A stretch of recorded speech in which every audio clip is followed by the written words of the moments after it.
নমস্কার বন্ধুরা, ঘরোয়া রান্নায় আপনাদের স্বাগত। আজ আমি রান্না করছি কুচো চিংড়ি।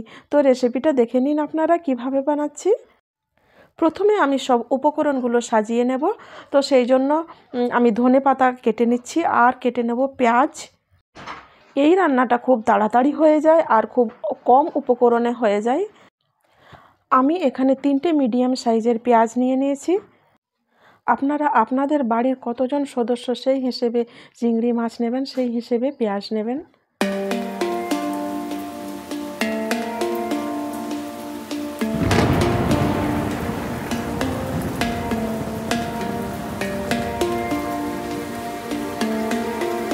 পেঁয়াজ কাটা হয়ে গেছে। টমেটোটাকে আমি এখন এইভাবে ঘিষে নেব, আর না হলে মিক্সিতে পিষে নিলেও হবে।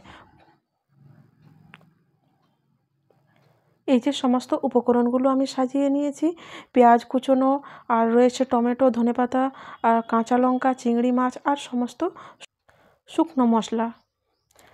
চলুন, কড়াইয়ে তেল গরম হয়ে গেছে, এবারে আমি পেঁয়াজ দিয়ে দেব।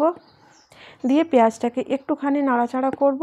পেঁয়াজটাকে অনেক বেশি ভাজা করে নেব না, যেহেতু চিংড়ি মাছের সাথে পেঁয়াজটা আবারও ভাজা হবে, সেই জন্য পেঁয়াজটাকে আমি বেশি ভাজা করে নেব না। বন্ধুরা, পেঁয়াজটা আমার নরম হয়ে গেছে, বেশি ভাজা হয়নি কিন্তু।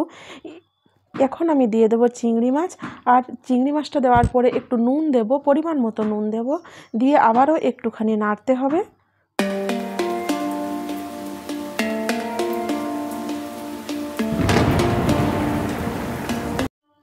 বন্ধুরা, চিংড়ি মাছ থেকে বেশ একটু একটু জল বেরোতে শুরু করেছে।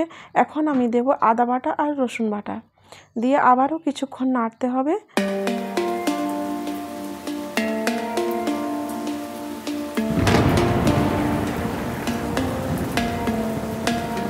কিছুক্ষণের জন্য আমি ঢাকা চাপা দিয়ে রেখে দেব।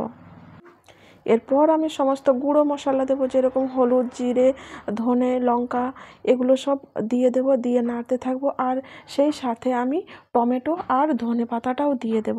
ওটা আমি এডিটের সময় ভুল করে কেটে দিয়েছি। দিয়ে সব কিছু নাড়তে হবে। একটু পরেই দেখবে শুকনো হয়ে গেছে জলটা, তাহলেই হয়ে গেল কুচো চিংড়ির রেসিপি।